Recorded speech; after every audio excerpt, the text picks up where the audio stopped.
On August 25th, 2026, Dolly Rebecca Parton, country singer, songwriter, actress, theme park owner, vaccine funder, and self-described backwoods Barbie, died at Vanderbilt-Ingram Cancer Center in Nashville, Tennessee. She departed at 80.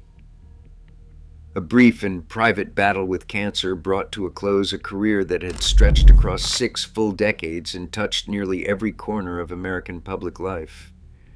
Within hours of the announcement, tributes flooded in from presidents and pop stars, from librarians and coal miners' children, from people who had never purchased a country album but who somehow felt they knew the woman in the towering wig. The world mourned a performer it believed it understood, the rhinestone-studded queen of country music who joked about her own appearance and handed out free books to children. But how much of what the public believed about Dolly Parton actually held up to scrutiny, and how much belonged to a mythology she herself had spent decades building and polishing? Behind the wigs and the self-deprecating one-liners and the carefully cultivated warmth, who had the real Dolly Parton been? And how did a barefoot girl from a one-room cabin in the Smoky Mountains construct one of the most formidable entertainment empires in American history while keeping ownership of every song she ever wrote? Join me to find out. Dolly Rebecca Parton arrived on January 19, 1946, in the Smoky Mountains of eastern Tennessee, deep in the rural isolation of Sevier County. The family owned almost nothing. She entered the world as the fourth of 12 children born to Robert Lee and Avi Lee Parton, a farming couple who eked out a subsistence, living in a landscape that had barely changed in a century, and the cabin they occupied lacked both electricity and indoor plumbing, a fact Parton never allowed the public to forget and never attempted to romanticize beyond what it deserved. Life in rural Appalachia during the late 1940s and 1950s meant something specific, and understanding the world Parton came from is necessary to understanding the world she later built. Escape felt almost impossible. Geographic isolation kept communities small and self-reliant, paved roads remained scarce in much of Sevier County, and access to the economic opportunities of nearby cities like Knoxville required a journey that most families could not easily afford to make with any regularity. Poverty in this region carried no glamour, no romanticized frontier hardiness, no picturesque log cabin charm, just the grinding daily reality of too many people and too few resources. For the Parton household, with 12 children to feed on a farm that produced barely enough for half that number, daily life revolved around scarcity, shared sacrifice, and the constant improvisation that poverty demands of people who refuse to surrender to it. Her earliest musical training came not from any formal institution, but from the Pentecostal church where her grandfather preached. The congregation doubled as her first audience. Church singing provided Parton with her earliest exposure to the emotional force of live performance, all before she reached adolescence, and music permeated the Parton household more broadly, with multiple family members singing and playing instruments in the tradition common to Appalachian families of that era. By the time she reached her teenage years, she had already begun performing on local radio and television programs in Knoxville, testing her abilities against the standards of a professional audience rather than a congregation. Despite the family's poverty, or perhaps propelled by it, Parton developed an early and unyielding resolve to pursue formal education. When she walked across the stage at her high school graduation in 1964, she became the first member of her family to earn a diploma. That milestone carried weight far beyond ceremony. It represented a conscious break from the cycle that had defined every generation before her, a declaration that she intended to leave Sevier County on her own terms. One of the most frequently repeated stories from Parton's childhood, and the one she returned to most often across decades of interviews and performances, concerned a coat her mother stitched together from donated rags. She called it her favorite song. The autobiographical recording Coat of Many Colors, which chronicled this memory, became one of her most beloved compositions. And according to Parton's own account, she penned the lyrics in 1969 on the back of a dry cleaning receipt for one of Porter Wagoner's stage suits while traveling on a tour bus, though the song would not reach listeners until its release in 1971. That dry cleaning receipt, The physical artifact on which the song first took shape remains preserved and framed at the Chasing Rainbows Museum at Dollywood, where visitors can examine it behind glass, but the coat itself tells a different story. What hangs in the museum is not the original coat her mother assembled from scraps of cloth. That original garment disappeared long ago, either lost or repurposed as the family's needs demanded.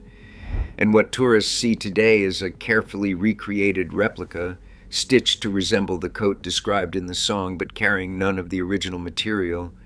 The distinction is small and easily overlooked, yet it captures something recurring in the Dolly Parton story, a pattern where documented fact and affectionate mythology run so close together that separating them requires deliberate effort.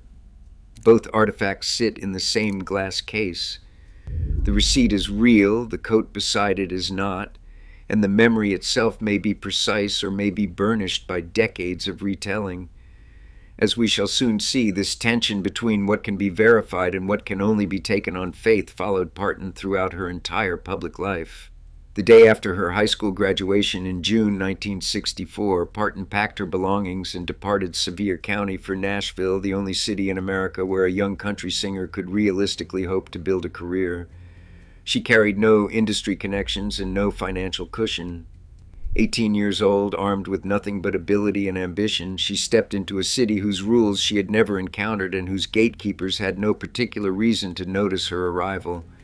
Nashville in the mid-1960s functioned as a tightly controlled industry town, and its power structures did not open easily for newcomers, least of all for young women arriving without introductions or patronage. Nobody waited for them.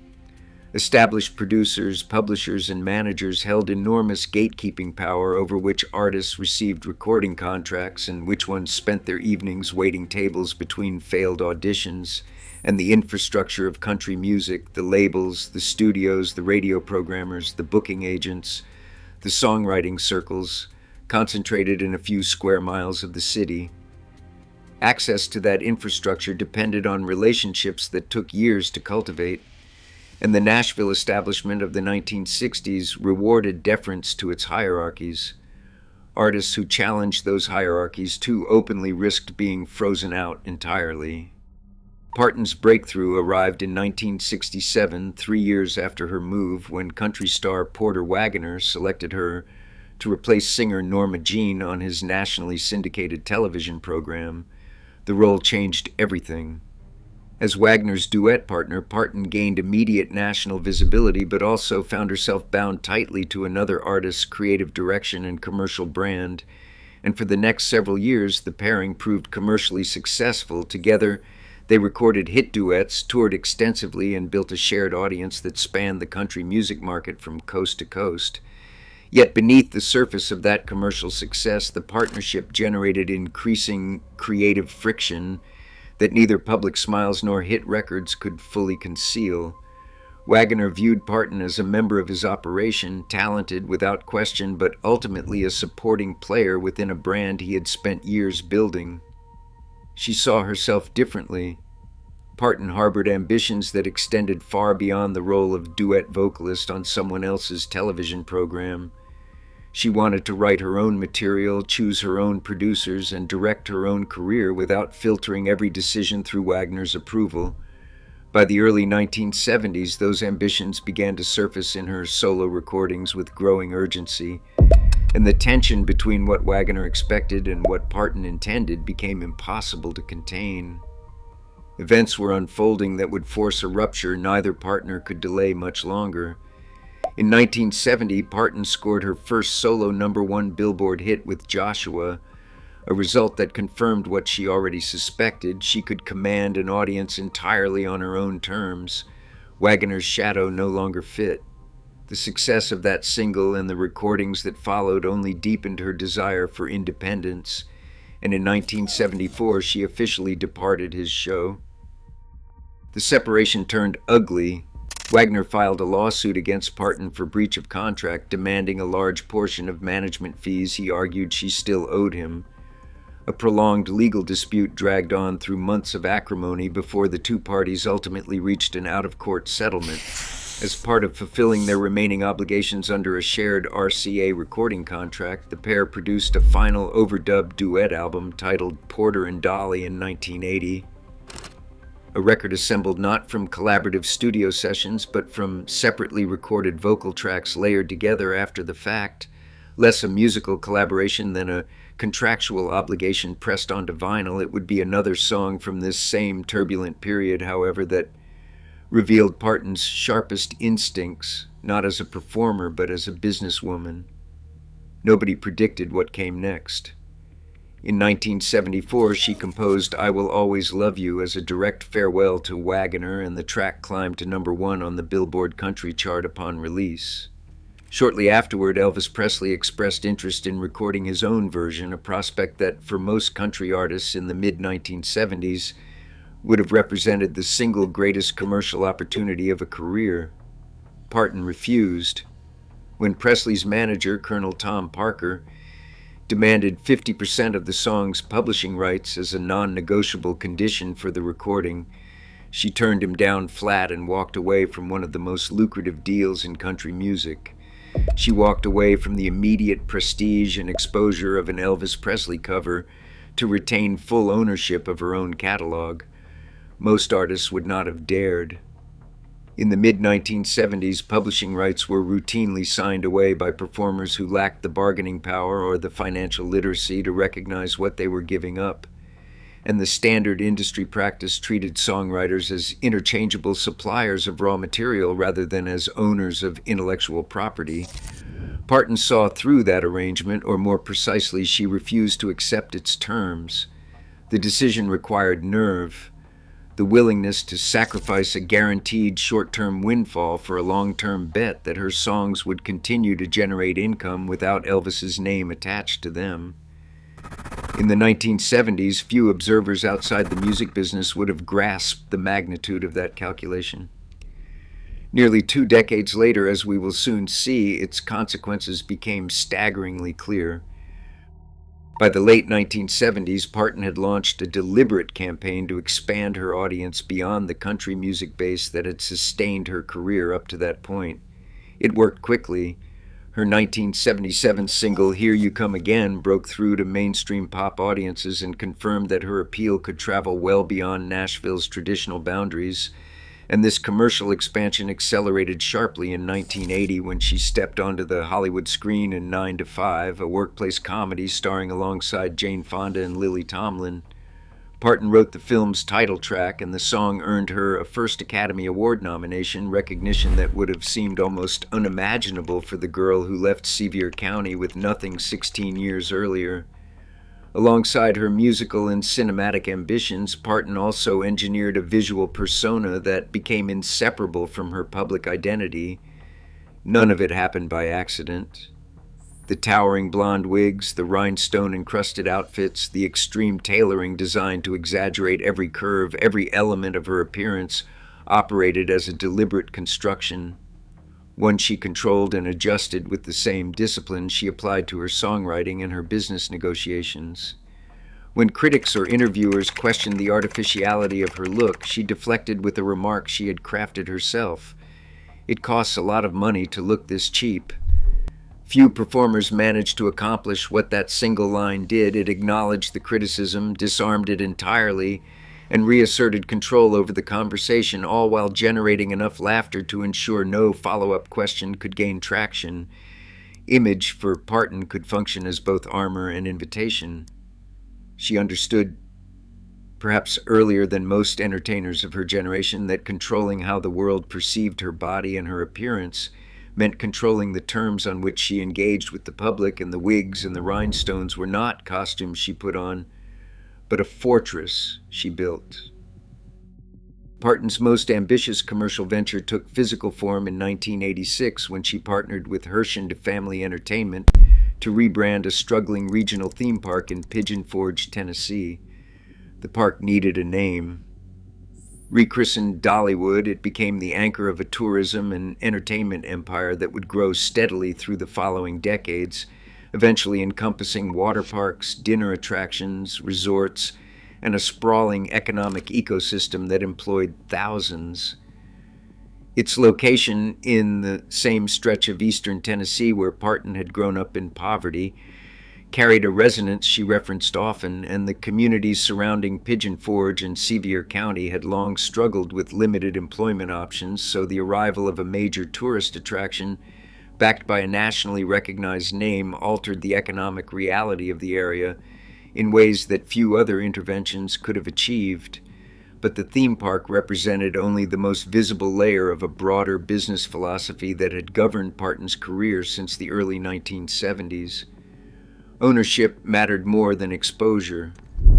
Her decision to retain her publishing rights, a choice almost unheard of among artists of any genre during that era, meant that she controlled the commercial fate of every song she composed, and the full weight of that decision landed in 1992, when Whitney Houston recorded I Will Always Love You for the soundtrack of the film The Bodyguard. Houston's version became one of the best-selling singles in the history of recorded music, spending weeks at #1 on charts around the world and generating revenue on a scale that dwarfed anything the original 1974 recording had produced. Because Parton had refused Colonel Tom Parker's demand 18 years earlier, every dollar of publishing royalties from Houston's version flowed directly to her, not to a label, not to a manager, not to the estate of Elvis Presley, but to Dolly Parton alone. Every cent came home.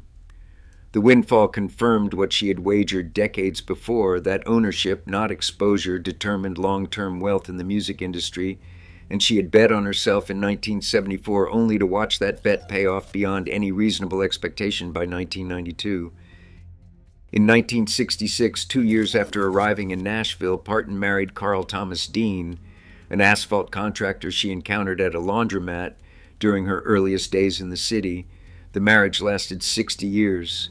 From their wedding until Dean's death in 2025, he maintained a level of privacy that defied every convention of the entertainment industry, rarely appearing at industry events, almost never accompanying Parton on red carpets or television programs, and granting virtually no interviews to the press during the whole of their marriage.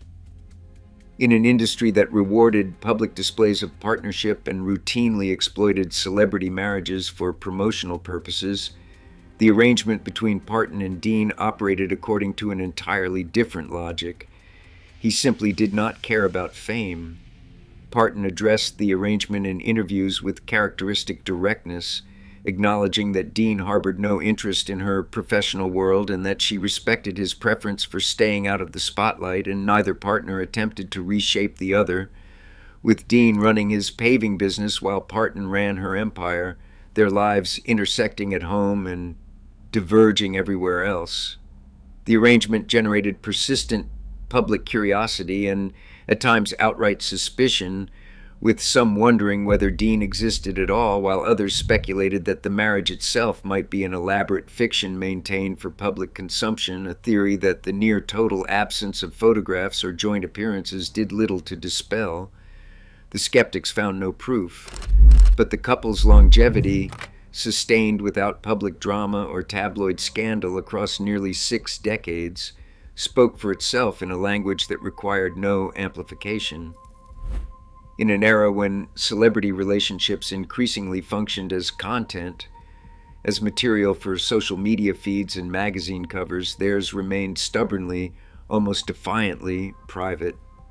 And when Dean died in 2025, Parton lost not only her husband of nearly 60 years, but the most stable private anchor in a life otherwise conducted almost entirely under the scrutiny of cameras and interviewers and fans who believed, because she encouraged them to believe, that they knew her.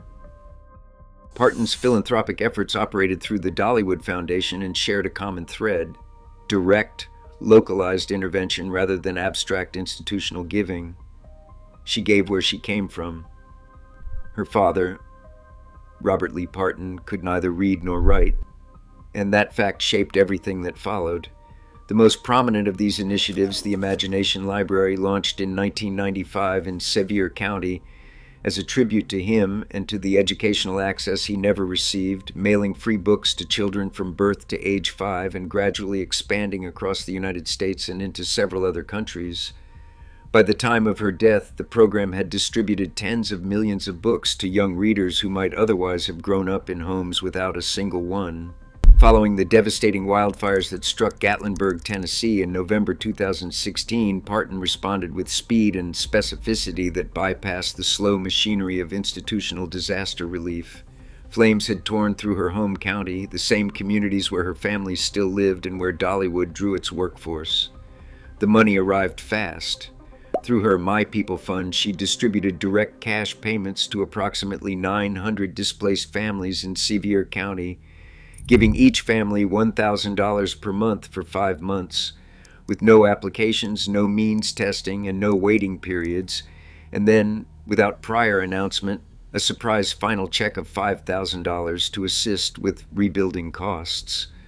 The structure of the relief effort reflected her broader philanthropic instincts, cut out the intermediaries, and put cash directly into the hands of people who need it now. Her relationship with Vanderbilt University Medical Center produced 2 separate donations that addressed entirely different medical challenges, though popular reporting frequently blurred the distinction between them. Few noticed the difference. In April 2020, as the COVID-19 pandemic tore across the globe, Parton donated $1 million to researchers at Vanderbilt, and that money functioned as early seed funding for the laboratory work that contributed to the development of the Moderna mRNA vaccine, a connection that became widely known only after the vaccine received emergency authorization later that year. Then, in June 2022, she directed a second $1 million donation to Vanderbilt's Pediatric Infectious Disease Division, this time earmarked specifically for research into antibiotic resistance and infections affecting children undergoing cancer treatment. Though Parton spent most of her career avoiding explicit partisan political alignment, she engaged directly with cultural controversies when they intersected with her businesses and her sense of what she owed the public. In 2018, she removed the word Dixie from the name of her dinner attraction in Pigeon Forge, renaming it Dolly Parton's Stampede, and the change came in response to growing public recognition of the term's historical association with the Confederacy and the defense of slavery. She did not agonize publicly. Parton acknowledged what she called her own innocent ignorance and offered a rationale stripped of any elaborate performance of guilt.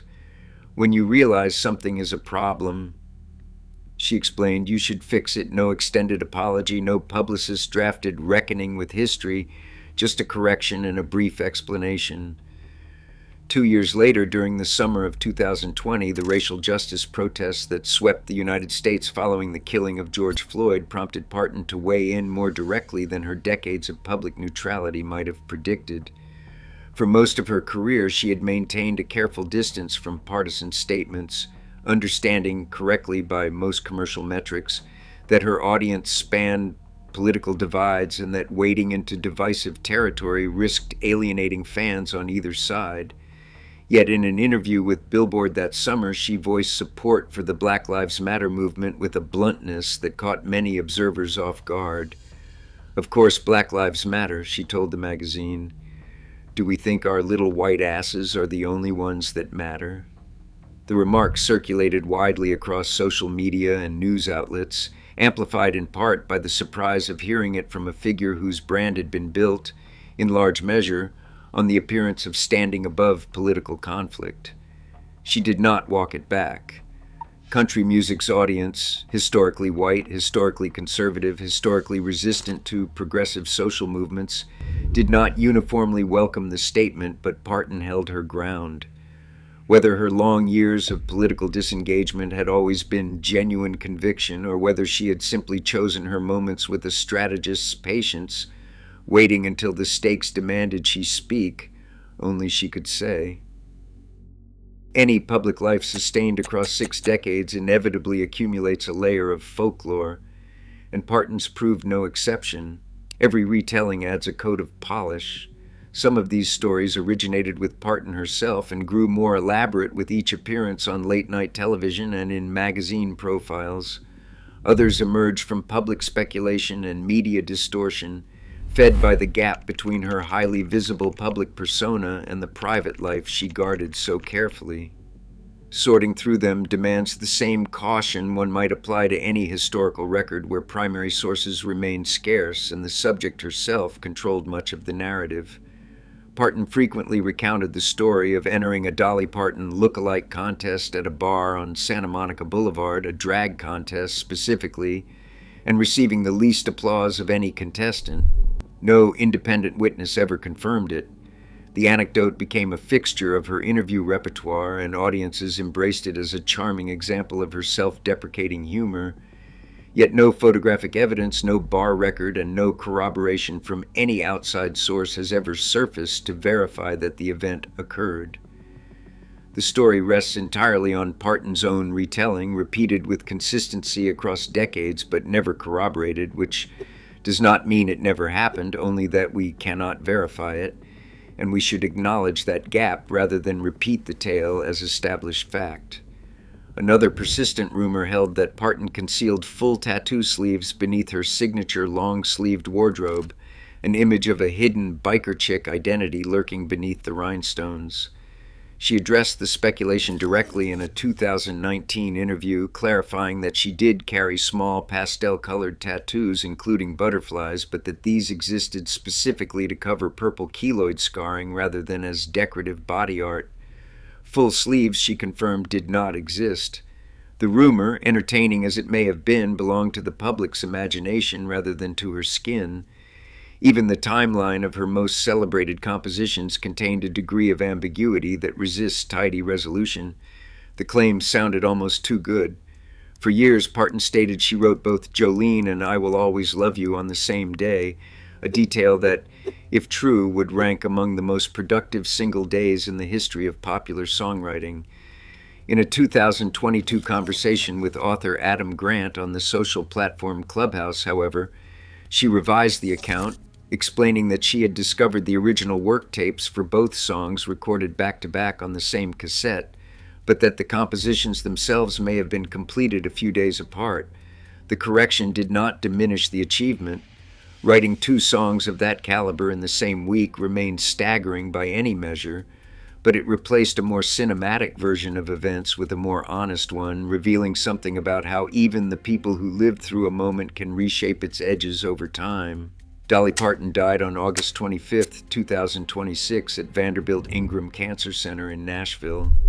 Representatives confirmed she passed peacefully following a brief and private battle with cancer, surrounded, one assumes, by the quiet of a hospital room rather than the roar of an arena. She left behind no children, a career that had produced dozens of #1 hits, an Oscar nomination, a theme park, a global literacy program, a vaccine she helped fund, and a catalog of songs she owned outright, every last one of them. What she also left behind, and what may prove more difficult for historians and biographers to untangle, is the question of how to remember a figure who so thoroughly managed her own narrative. Parton excelled at self-mythology. She wove verifiable facts with carefully chosen embellishments until the line between autobiography and folklore grew too faint for most audiences to notice or care about. And she did this not out of dishonesty, but out of an instinct, refined across decades of public life, for crafting a version of herself that people could love without ever fully knowing. The dry cleaning receipt framed at the Chasing Rainbows Museum is real. The coat displayed beside it is a replica. The songs are documented, but the exact day they were written remains approximate. And the drag contest may have happened on Santa Monica Boulevard, or may simply be the kind of story that deserved to be true. In the end, the facts that survive her are the ones she took care to put in writing. The publishing contracts, the foundation charters, the property deeds, the royalty statements. The rest belongs to legend. Everything else, the childhood memories, the contest stories, the cheerful deflections about her appearance, belongs to the version of Dolly Parton that Dolly Parton chose to present. And whether that version and the private woman who married Carl Dean at a laundromat in 1966 were the same person, or 2 people who shared a body and a name, is a question her passing left permanently unanswered. Thank you so much, everyone, for watching this video on Dolly Parton. I hope you found it interesting. Let me know what you thought of her life down below in the comments. And if you have any suggestions, also let me know down below in the comments. I hope you guys are subscribed and have notifications turned on to get all my videos as soon as I upload them. Anyway, that's all from me. So, I'll see all of you in the next videos. Thanks.